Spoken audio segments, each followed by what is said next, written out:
in this hour, I want to talk about some things that surely will cheer our hearts and encourage us. We're going to be talking now about Ruth.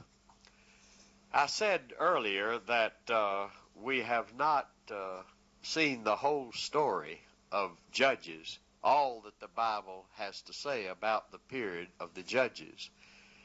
And if we had to look hard and long to find anything encouraging in most of the judges, most of the leaders, let alone the people in general, here we don't have to look long and hard, because certain personalities stand out in this period of the judges that warm our hearts and challenge us to go and do likewise.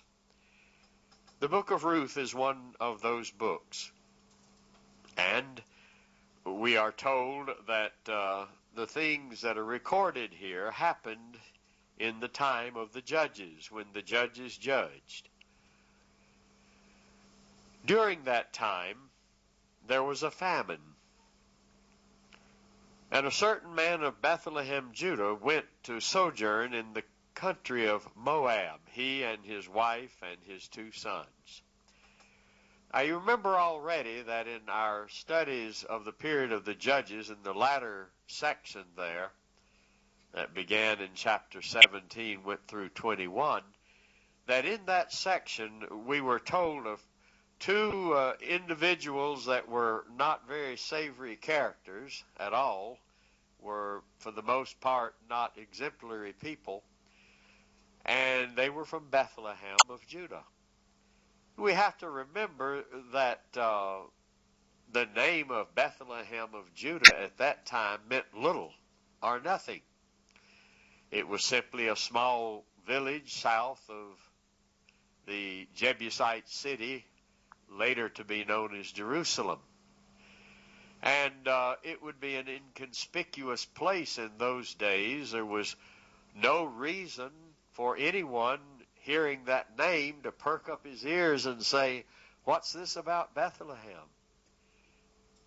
To be from Bethlehem was no distinction, no honor. There was nothing there to make one notable. But there was a certain man there. His name was Elimelech. And this man had a wife and 2 sons, and when the famine came, he retreated. He was not going to stay in Israel, and he went over into a pagan country to live. Now, in all fairness, it has to be said that Abraham at one time did the same thing. He went for a time into Egypt, and Isaac also went into another land one time when there was a famine, and likewise Jacob. But the case here is that this man went, and apparently he went to stay. As far as he was concerned, he was just leaving his past in Bethlehem behind him. Bethlehem apparently had done very little for him. His wife's name was Naomi. At first, all we're told is that that was the name of his wife. He had 2 sons, Mahlon and Chilion. They all lived in the community of Bethlehem until they went into Moab to live. And in that Moabite country, that foreign country, Elimelech died soon after he arrived. His wife Naomi now becomes the head of the family, and she takes care of her sons until they reach the point of marriage, and they finally married Moabite wives. We're told that their names are Orpah and Ruth. They were there some 10 years. And then the 2 sons died. It's as though God, when that family went into Moab to live, he just gradually stripped them of all the leaders in the family, all the men in the family. One by one they died. The men had married pagan Moabite women. Then they died, and so the woman was left with no children and no husband. Finally, she determined that she would go back to her homeland. Now, she had been submissive to her husband. We don't know what her attitude had been. The husband said, "We will go," and she went with him.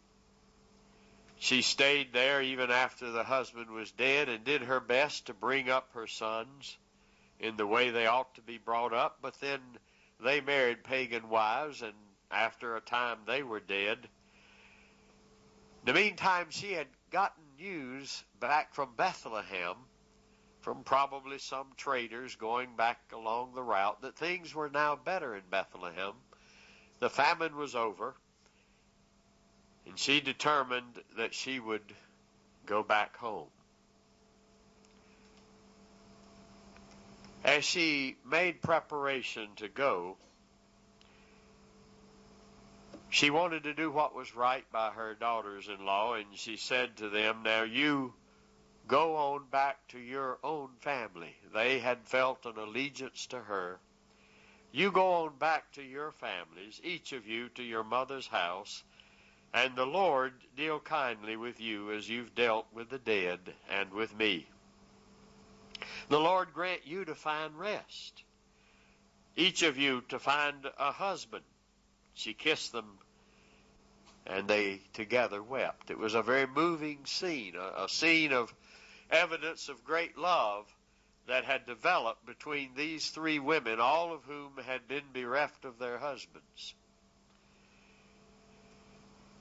Here enters into the picture something that we have not been told before, and that is that these two young women loved her more than they did, apparently, their own family, because they had grown to know Naomi, and she had come to mean a great deal to them. At first, both said, "No, we will return with you to your people." Again, Naomi persuaded, "Go back, daughters. Why go with me? I do not have any more sons to give you. I can't provide you any husbands. My daughters, go your way. I'm old, and I have nothing to offer you. Even if I were to marry and have children," which she did not even consider a reality. She said by the time they were old enough, if they were sons, you would be too old.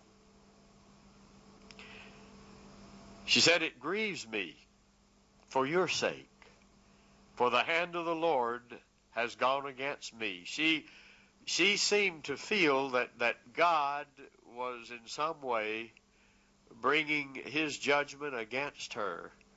Her God, whom she loved, was bringing judgment. Perhaps she felt because they had gone into Moab and lived among the pagans. Anyway, she felt that the Lord had disciplined her, and in that discipline the daughters had suffered, the daughters-in-law. They had lost their husbands. Again they wept. This time Orpah kissed her mother-in-law and bid her farewell. But Ruth was still there by her side. Once more she said, "Your sister-in-law is gone to her people, to her God. Now you return after your sister-in-law." Perhaps Naomi was testing Ruth's faith, because she said she's gone back to her family and her God, as though she did not see any great faith in Orpah, though she was a woman who showed love to her mother-in-law. The answer of Ruth is one of those passages that is often quoted and many times memorized. Ruth said, "Entreat me not to leave you, nor to return from following after you. For where you go, I will go, and where you lodge, I will lodge. Your people shall be my people, your God, my God. Where you die, there I will die and be buried. The Lord do so to me, and more also, if anything but death departs me from you. Now, this has often been taken as an expression of great faith and loyalty on the part of Ruth, and it's certainly that. It shows that while Orpah had clung to her family's gods, Ruth already had turned to the God of Naomi. But I see this statement also, and I think we all should, as a great tribute to the woman Naomi. It evidently had not been her choice to go into Moab in the first place, but she went and she made the best of it, and undoubtedly she lived before her daughters-in-law in such a manner that they could see and learn about her God. She undoubtedly was free to talk to them about the Lord in such a manner that Ruth was ready to leave her gods, her family's gods, and her family now was this old woman. It's a marvelous picture of love, of faith in God, and of commitment to God's family and God's children. Her family was now the people of God. So there is a tribute here to Naomi, a tribute to Naomi's own great faith that would cause such a response in Ruth, a tribute to her great love and to her being a witness for her God in the midst of a pagan land, in spite of the fact she was in a land where there were pagans who worshiped pagan gods. Ruth came to believe in Naomi's God. And so we read in verse 19 that the two went together until they came to Bethlehem. Back to Bethlehem.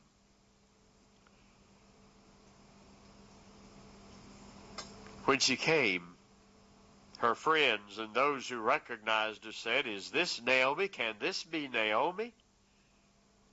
And she said, "Don't call me Naomi." Naomi meant pleasant.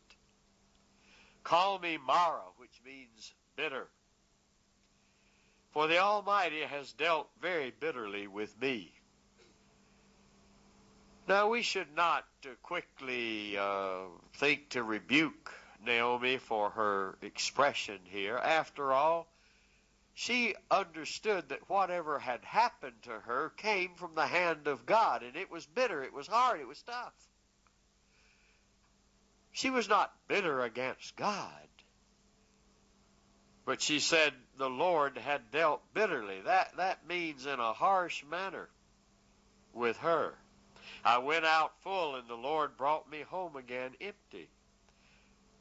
Why do you call me Naomi, since the Lord has testified against me, and the Almighty has afflicted me?" The same general attitude was to be seen in Job, in Jeremiah, and later in Hannah. All of these spoke of the bitterness of their soul because of the trials that they went through. And yet, in none of them did it mean rebellion or resentment against God. They simply had endured a hard life, and they didn't know why. Naomi returned with Ruth, and the return of both of them soon began to be known in the community. Chapter 2 tells us, by way of background, that Naomi had a kinsman, that is, one of her husband's kinsmen, a wealthy man, of the family of Elimelech, and his name was Boaz. So Ruth said to Naomi, "Let me go out into the fields and glean." She apparently was knowledgeable of the Word of God to some extent. Whether she had learned it from Naomi, we don't know, but probably she had. In the book of Leviticus, in the 19th chapter, God commanded his people, saying this, "When you reap the harvest of your land, you shall not wholly reap the corners of the field, nor gather the gleaning of your harvest. You shall not glean your vineyard, nor gather the fallen fruit of your vineyard. You shall leave them for the poor and for the sojourner. I am the Lord your God." The Lord was very clear about this. And he went on to say, "You shall love your neighbor as yourself," in that same passage. As though to say, this is one of the ways that my people will show their love. By harvest time, they will leave grain in the fields. They won't just scrape up every piece of grain, but leave it for those that are needy. And Ruth said, "Let me go to the field now and let me glean. And I'll glean wherever I find someone that will show favor." So she went.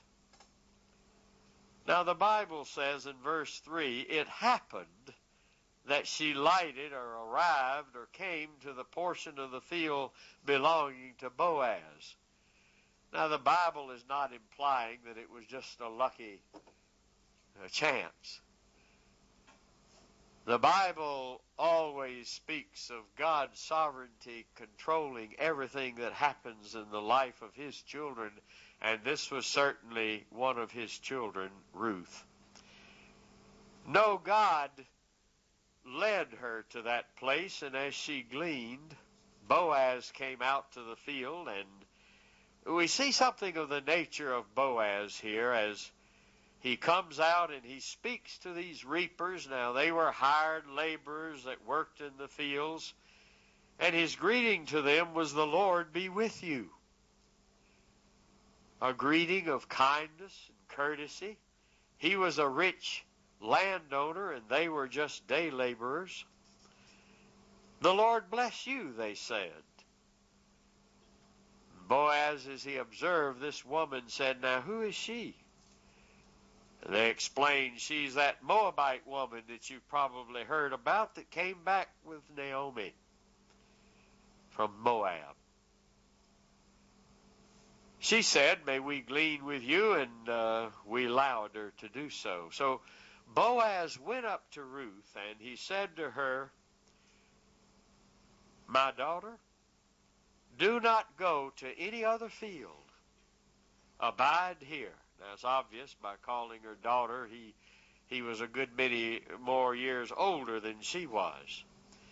But he said, "Don't you go anywhere else. You stay here. I've charged my young men to leave you alone. They're not to molest you or tease you in any way. And you, when you're thirsty, go and get water where the water is, and you make yourself at home." Here we see then a third character, a third personality. We've seen Naomi, we've seen Ruth, and now we see Boaz. And we see the same common compassion and love and concern for the needs of others in every single one of them. Every one of them has shown true Christian love because they've been willing to make sacrifices on their part for the good of the other.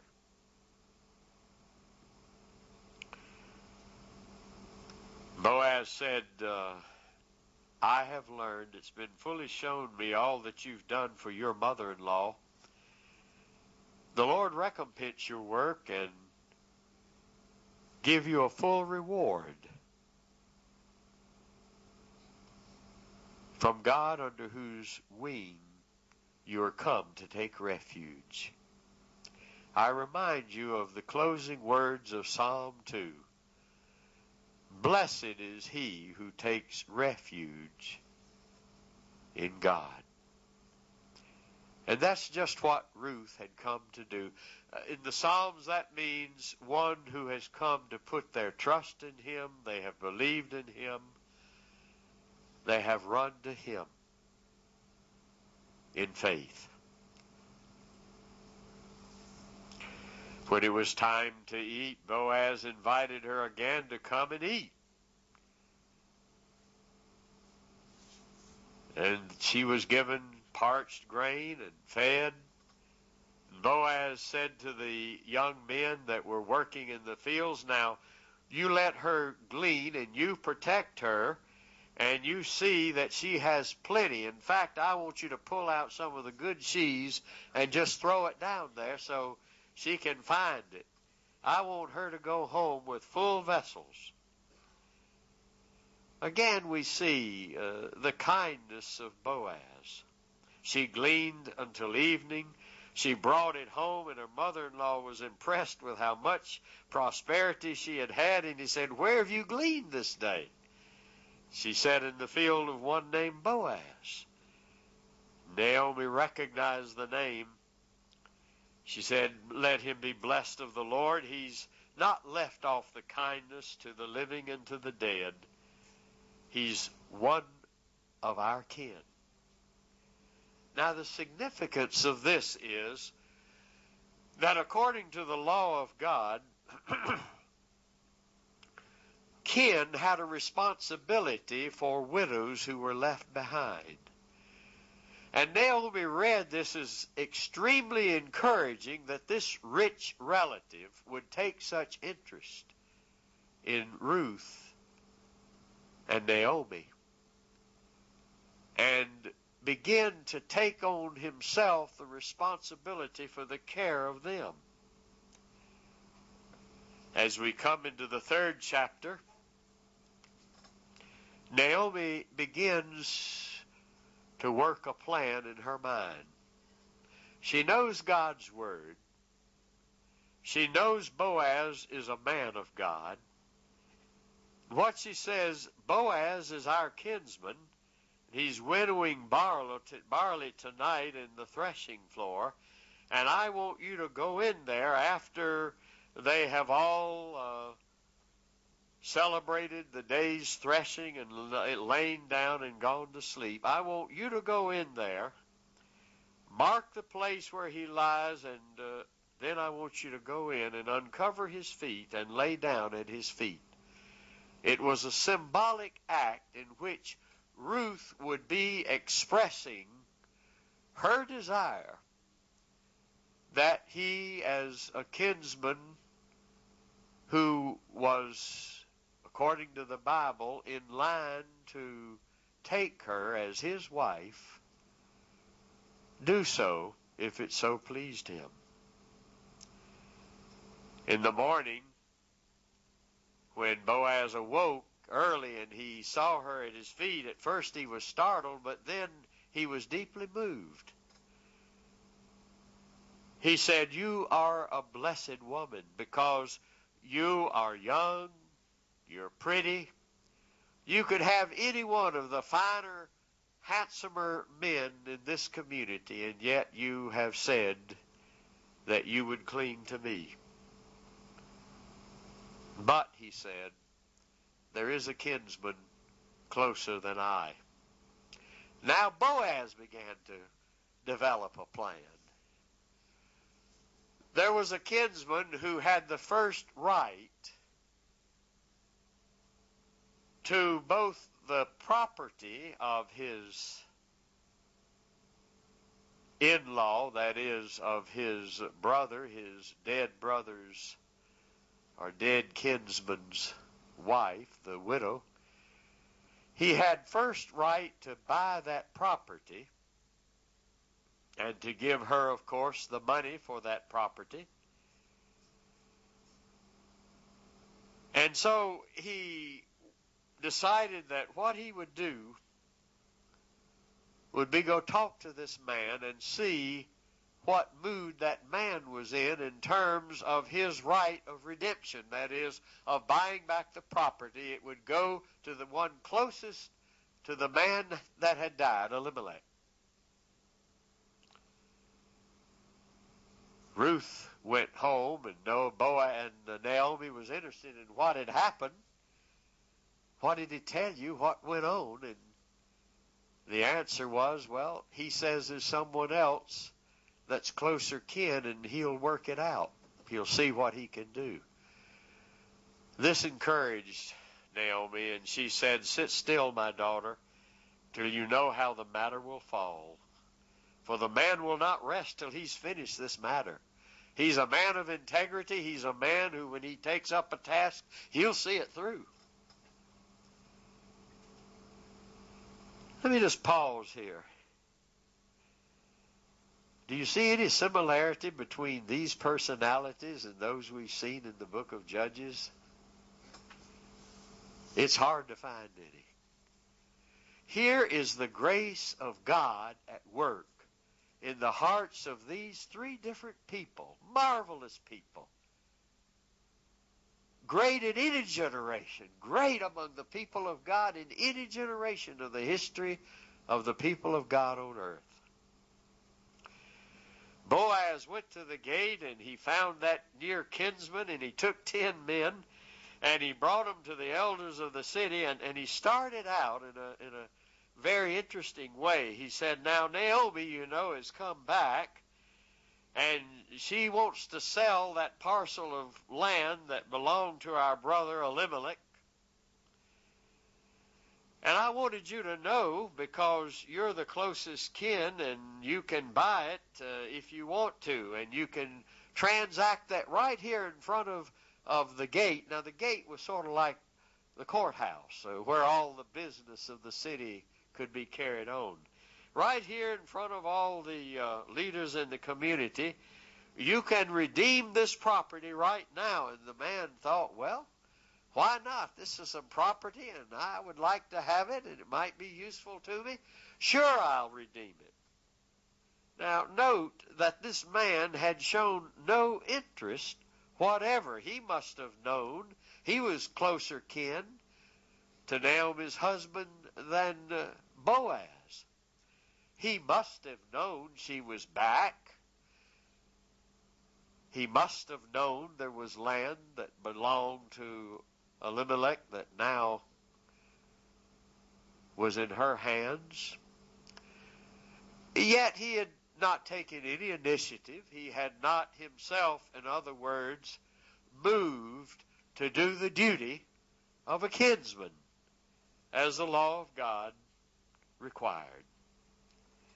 Now that law is found over in Leviticus, the 25th chapter, and we'll pause to look at what it says. In Leviticus 25, beginning about verse 5,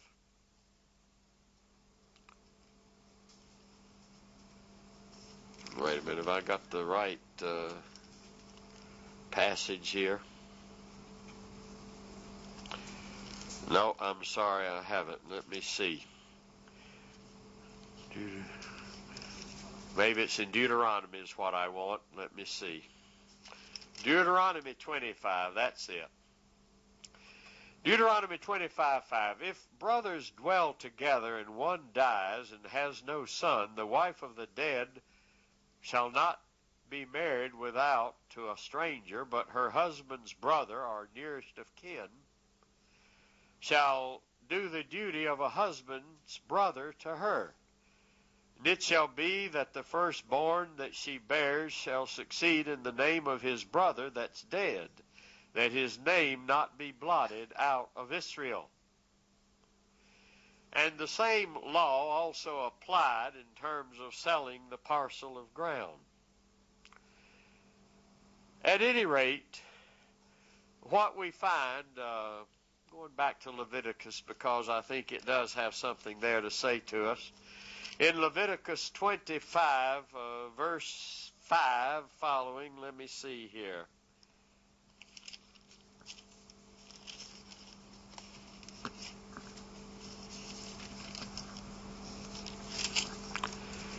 All right.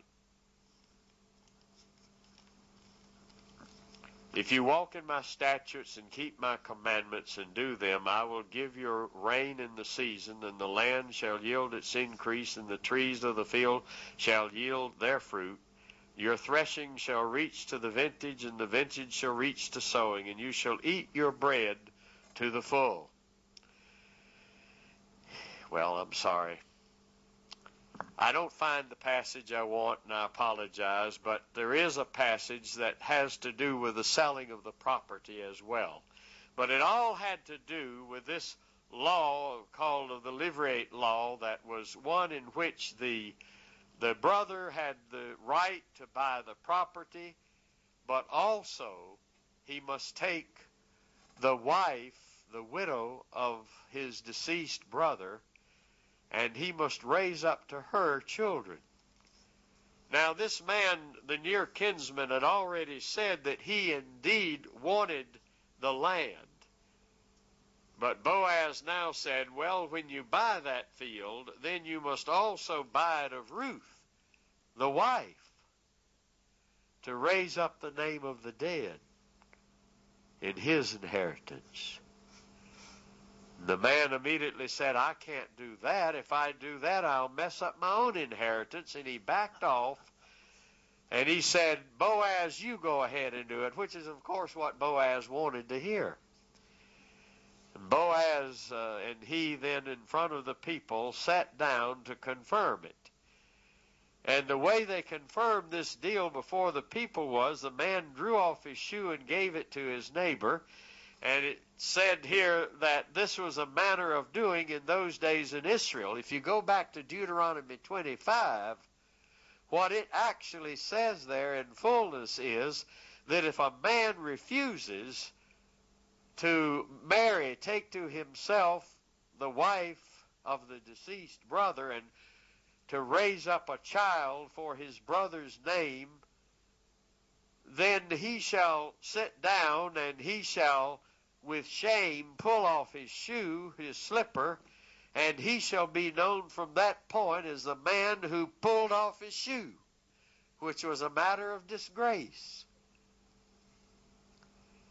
Maybe the law had softened a bit by this time, but at any rate, Boaz made his point. He said to the people, you are witness this day, I bought this field from Elimelech's inheritance, and all that was Chilion's and Mahlon's of the hand of Naomi.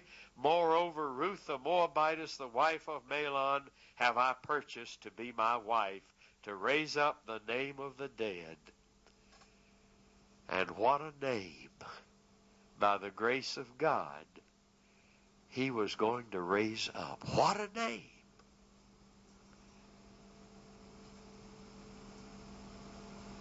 As we go on, the people heard the good news, and they celebrated, and they said, the Lord make this woman like Rachel and like Leah, that is, prolific, to have many children. Rachel and Leah and their servants together provided Jacob with more than 13 children, at least 13 we know.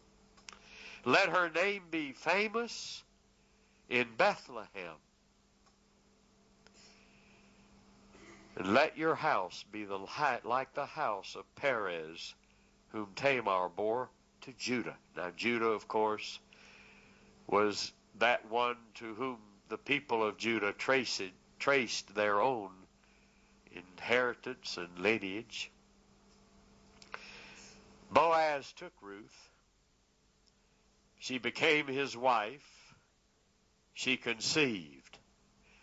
And the women came to Naomi, and they said, blessed be the Lord, who's not left you without a near kinsman, and he has not left you alone, and he shall be unto you as a restorer of life and a nourisher. And what they went on to say in verse 17 when the baby was born was, there is a son born to Naomi. To them, this was God giving to Naomi a child for the two sons that she had lost.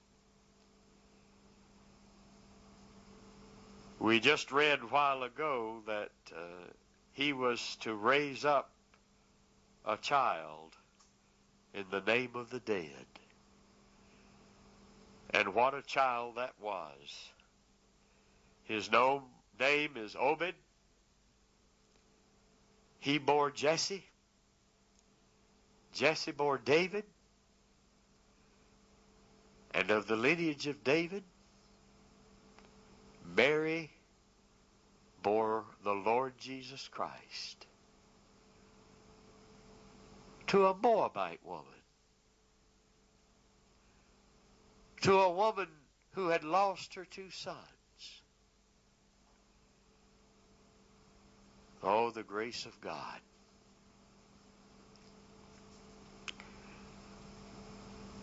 There is in this same time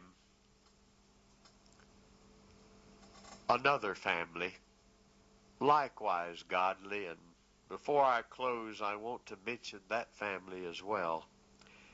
We're told of it in the first book of Samuel, the first 2 chapters. Tells us about a man named Elkanah who had a wife named Hannah. And here too was a man who, like Boaz, was deeply committed to God, and he went year by year out of his city to worship the Lord and sacrifice to him at Shiloh. Now, from all we read in the book of Judges, there were few people who bothered to do anything like that in those days. But Elkanah was a man of great spiritual depth.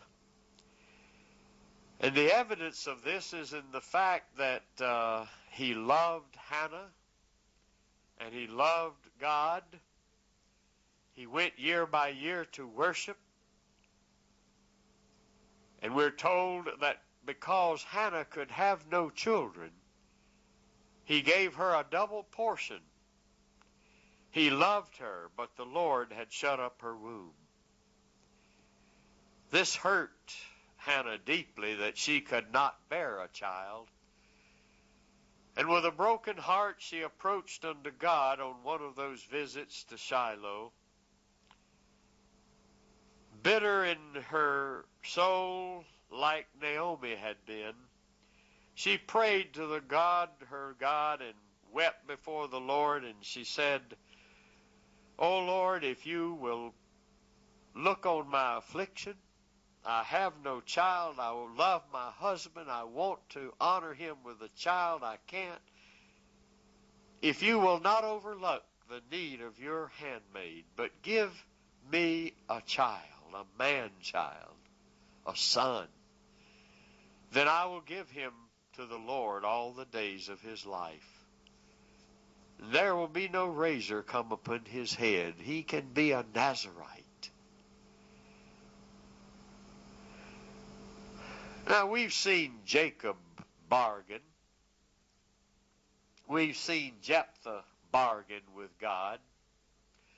But what she's doing here is not to be put in the same category. She's not saying, "You give me what I want, and then I'll do something for you." What she's saying is, "Lord, if you will just let me have a son, all I want to be is your handmaid. I just want to be the one that delivers this son unto you.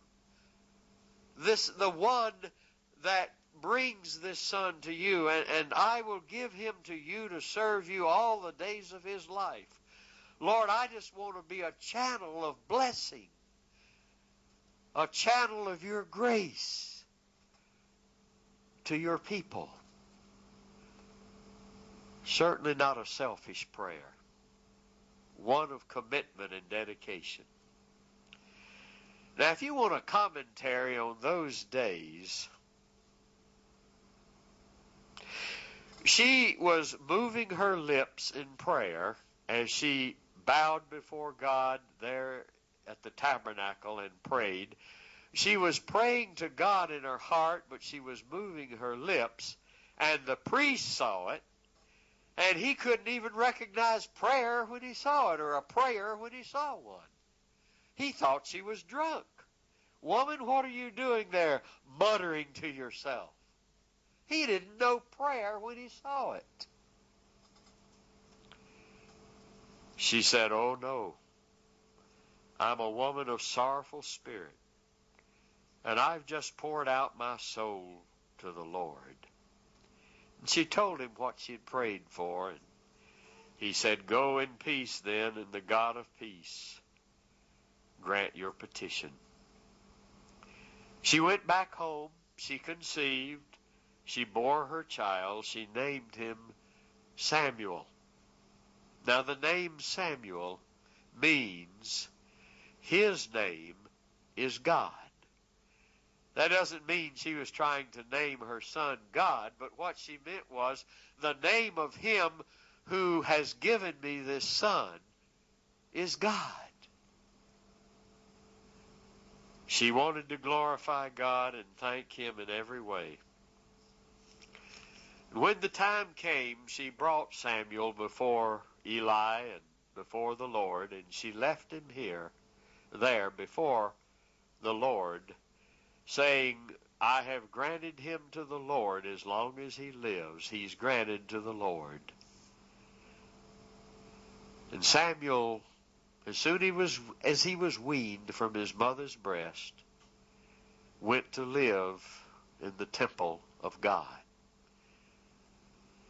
And we're told that he grew up there to be a man of God.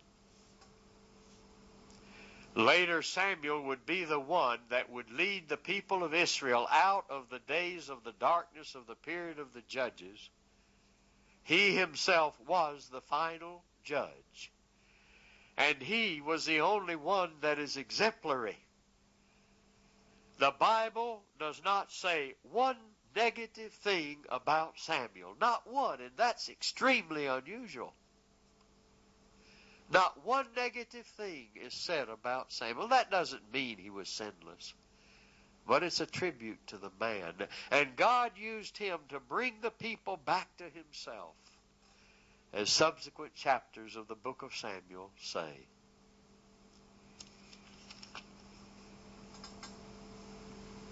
Two common, simple families in the period of the judges.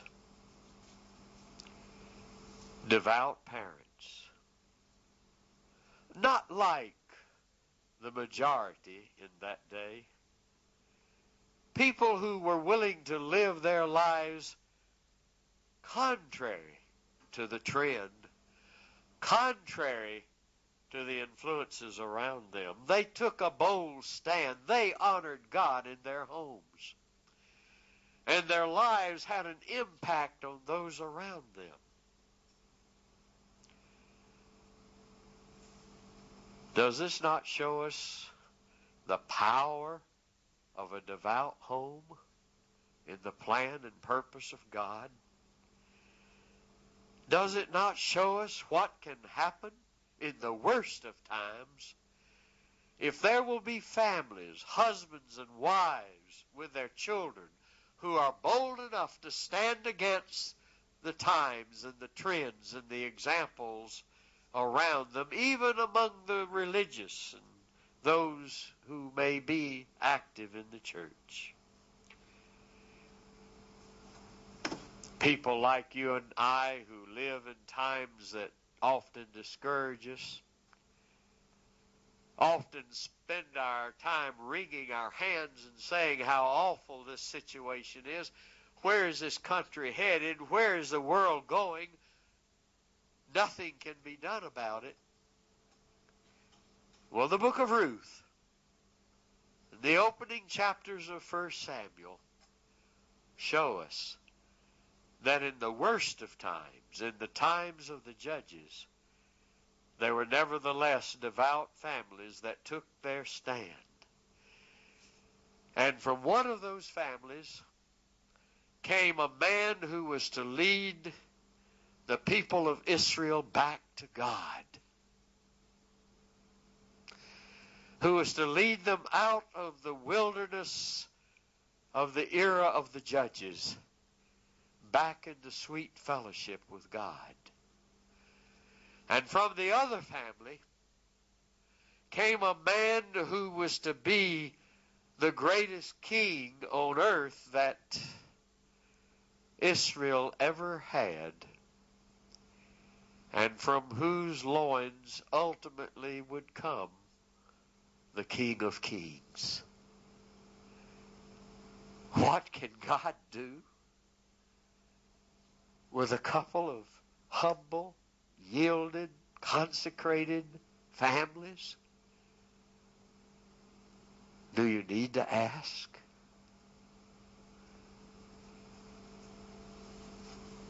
But there are things that we must ask ourselves. Do I live in such a way that others desire to know my God? Evidently, Naomi did. Ruth saw in that woman something that she did not have. She wanted the God of that woman, not just Naomi, but Naomi's God to be her God. She wanted a character, a love, a gentleness, a sweetness, a morality in her life that she saw in Naomi.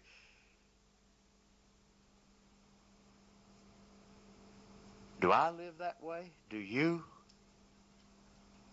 As people see us, do they have that same desire to know our God? How have other believers been affected by me?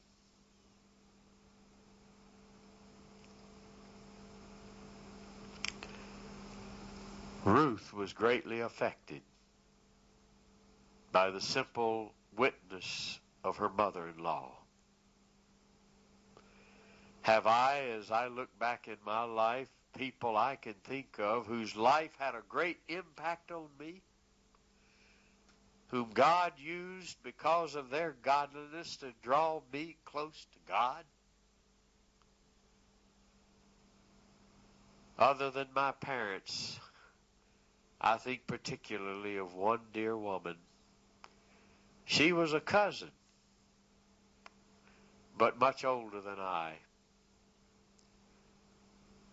And I did not know in those days when I was growing up around her how much impact her life would have on me. And I had another, an aunt, who was a missionary, a medical missionary to China. And I only saw her a few times in my childhood because she was gone for 5 years at a time. But that godly woman and her godly commitment was used of God to reach into my heart and call me to be a missionary. Who's affected your life? Have you given God thanks for that?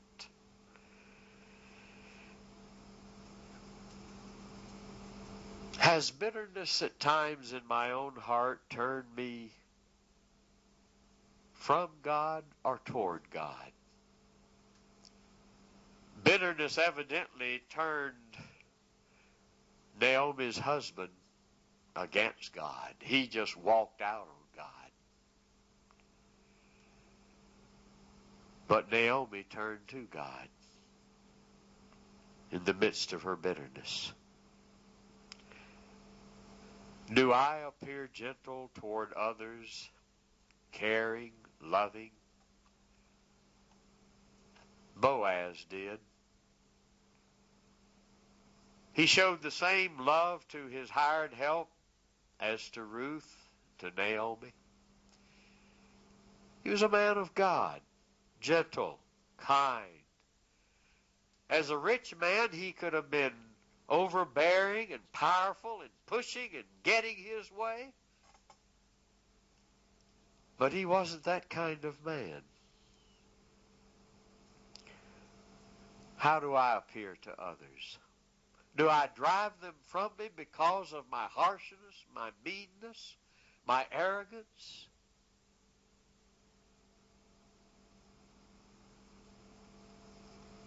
Do I reach out to needy believers to help them? Seeing that God has blessed me, how do I respond to the needs of others? Do I seek out others? Do I inquire who needs help? Find them, as Boaz did.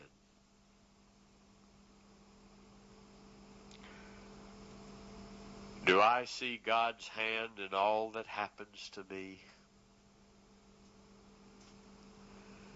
It seems evident that the message of Ruth is that God was bringing together these three in a great and wonderful way that would have blessings that would be repercussing all the way down to our day and time.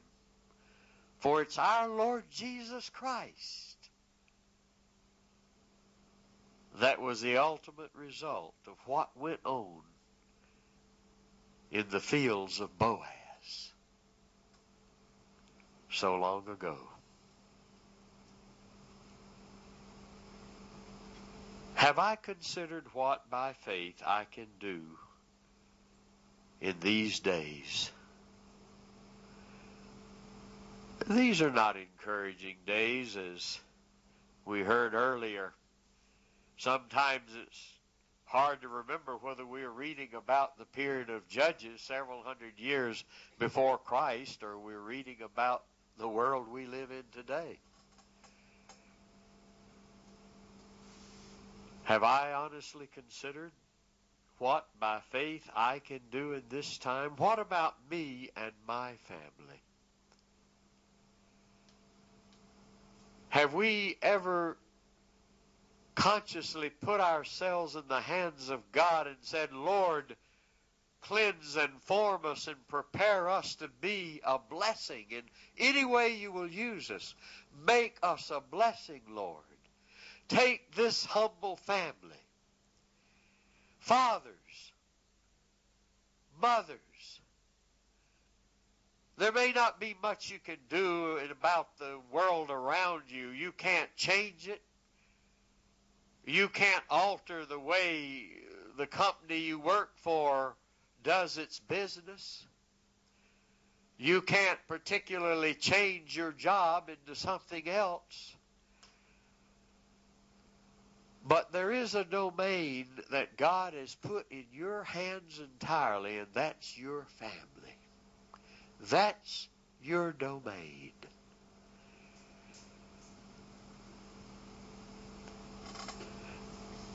A man named Boaz and a man named Elkanah did just that. And they made that little town of Bethlehem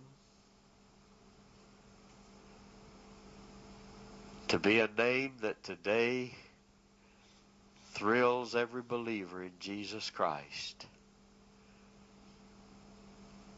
One day the angels would come to that town and say to the shepherds,